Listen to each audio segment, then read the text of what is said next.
বাড়িটা কাছাকাছি বলে ও হেঁটে যেতে হবে। স্কুলে তো বইপত্র কিছু না, যদি কেউ স্কুলের খাবার না খায় বা ক্যান্টিনের খাবার হালাল হিসেবে না খায়, বাড়ি থেকে টিফিন নিয়ে যেতে পারে। আর বাড়ি থেকে যে জ্যাকেট ফ্যাকেট পরতে হবে, ঠান্ডার দেশ তো, ওখানে সব থেকে লকার দেবে, এই লকারে জিনিসপত্র রাখার পরে আবার স্কুলের একটা হালকা ড্রেস করে থাকবে, স্কুলের জুতো আলাদা আলাদা থাকবে যে স্কুলের ভিতরে। বাড়ি থেকে বরফে কাদা টাদা লেগে যাবে, এই ধুলো লেগে যাবে, ওই জুতো নিয়ে স্কুলে ঘুরতে দেবে না, ওটা স্কুলের প্রেমিসেসের বাইরে লকারে রেখে চলে যেতে হবে। খুব সুন্দর ব্যবস্থা, কোনো হয়রানি নাই, কোনো কিছু নাই। আমাদের 8 ঘন্টার মধ্যে সমস্ত 5 জনের ভর্তির প্রক্রিয়া কমপ্লিট হয়ে গেল। কোনো ধরনের হ্যারাসমেন্ট নেই, সব ধরনের সহযোগিতা। সবচেয়ে বড় বিষয় হয়, আমরা যে ইমেল করেছিলাম, যেখানে ডকুমেন্ট পাঠিয়েছিলাম, সেটা ওই যে অফিসের ইনচার্জ ছিল, সে থরলি স্টাডি করেছে এবং এদের আমরা যাওয়ার সাথে সাথে প্রত্যেকের নাম, বয়স, পুরো ইতিহাস সে বলে দিচ্ছে, যেহেতু এই ক্লাসে পড়ে, এই সাবজেক্ট ছিল, এই।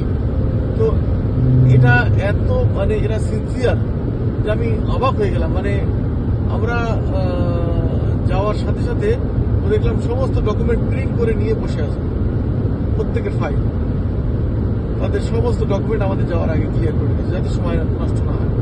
আধা ঘন্টার মধ্যে আমাদের সবার ভর্তি প্রক্রিয়া সব কিছু হয়ে গেল এবং বললো যে কোনো অসুবিধা হলে আমাদেরকে ফোন করতে। আর স্কুলে এরা এই কাগজপত্রগুলো স্কুল সেই সব স্কুলে পাঠিয়ে দিয়েছে। এবার আমাদের স্কুলের সাথে কন্ট্যাক্ট করতে হবে। বড় 3 জনকে স্কুল ল্যাপটপ দেবে ফ্রি অফ কস্টে, আমাদের ওই ল্যাপটপেই পড়াশোনা হবে, বাড়িতে বই টই কিছু নাই। আর যা কিছু লাগবে সব কিছু ওরাই দেবে, ওদের লাইব্রেরি আছে, ওখানেই পড়তে হবে, ওখানেই রেখে আসতে হবে। আর বাকিদেরও সেই একই রকম অবস্থা, বাড়িতে পড়াশুনো চাপ নাই। এরা এখানকার বাচ্চাদের মানসিক ডেভেলপমেন্টের উপরে বেশি জোর দেয়, ফিজিক্যাল ফিটনেস, স্পোর্টস, যাতে মানসিকভাবে বিকশিত হয় সেটার উপরে পড়াশোনার থেকে বেশি জোর দেয় প্রাথমিকভাবে। প্রত্যেকটা ছাত্র যাতে তাদের নিজের স্বাস্থ্য সম্পর্কে সচেতন হয় সে ব্যবস্থাটা করে। তো খুব সুন্দর সিস্টেম, খুব ভালো সিস্টেম।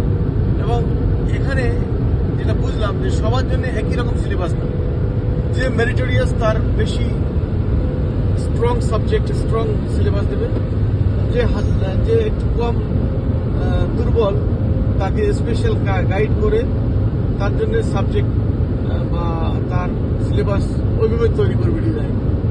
ছাত্র সংখ্যা কম এবং শিক্ষক ছাত্রের অনুপাতটা অনেকটা রেশিওটা ভালো, সেই জন্য এই সম্ভব। আমাদের দেশে তো সম্ভব না 1 একজনের 40-50 জন ছাত্র টিচারের। এখানে 20-22 জন ছাত্রকে ওরা সামলায়, মানে খুব আন্তরিকতার সঙ্গে সামলায়, সেই জন্য এগুলো সম্ভব। আর এই যে একটা ছেলেকে, আমি একটা স্টাডিতে দেখছিলাম, একটা ছেলের পিছনে 18 বছর পর্যন্ত এদেশের গভর্নমেন্ট $1,80,000 থেকে $3,00,000 পর্যন্ত খরচা করে, যেটা মানে ভাবা যায় না কি পরিমাণ পয়সা খরচা করে।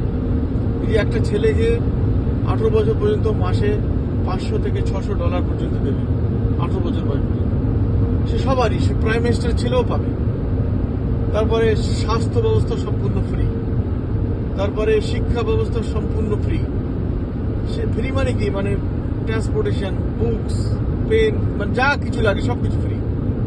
তো একটা ছেলের পিছনে অ্যাভারেজ $2,00,000 খরচ করে গভর্নমেন্ট বছরে।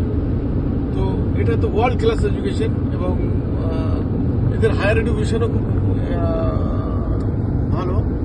ওয়ার্ল্ড র্যাঙ্কিং আছে, টরন্টো ইউনিভার্সিটি, ভ্যানকুভার ইউনিভার্সিটি, এগুলো তো ওয়ার্ল্ড র্যাঙ্কিং। গবেষণা, শিক্ষা ব্যবস্থা মানে খারাপ না, কিন্তু এখানে কিছুগুলো ব্যাপার আছে যে এদের দেশে এই যে আমাদের মতো মানে কনজারভেটিভ না, তো এরা উদার।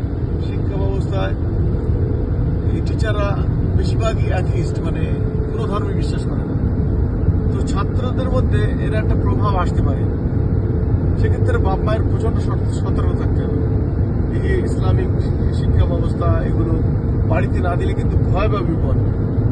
মানে বেশিরভাগ শিক্ষকই এই খ্রিস্টানরা, এরা অ্যাথিস্ট, কোনো ধর্মে বিশ্বাস করে না। এই দেশে 50% জনসংখ্যা কোনো ধর্মে বিশ্বাস করে না, আর বাকি 40% খ্রিস্টান, আর বাকি 4-5% মুসলিম, 2% খ্রিস্টান, 2% হিন্দু, এরকম 2% পেগান, 1% জিউস, এরকম। তো বাপ মা যদি খেয়াল না রাখে, বাচ্চার সাথে কানেকশন না রাখে, একটা বিরাট বিপদ ডেকে আনবে এদেশের শিক্ষা ব্যবস্থায়। আর সেখানে ছেলে মেয়েদের বকাঝকা করা যায় না, কোনো কিছু বলা যায় না।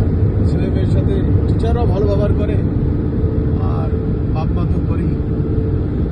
এদের বকলে যদি টিচার জিজ্ঞেস করে, যদি বাপ মা বকাশোনা করে, তাহলে কিন্তু এরা পুলিশকে রিপোর্ট করবে স্কুল থেকে এবং বাচ্চাকে নিয়ে নেবে।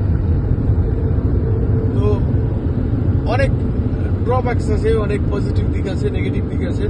বাপ মা যদি ছেলে মেয়েদের খেয়াল রাখে ভালোভাবে, ইসলামিক শিক্ষাগুলোকে বাড়িতে দেয়, তাহলে এদেশের শিক্ষা ব্যবস্থা অতুলনীয় এবং ওয়ার্ল্ড ক্লাস।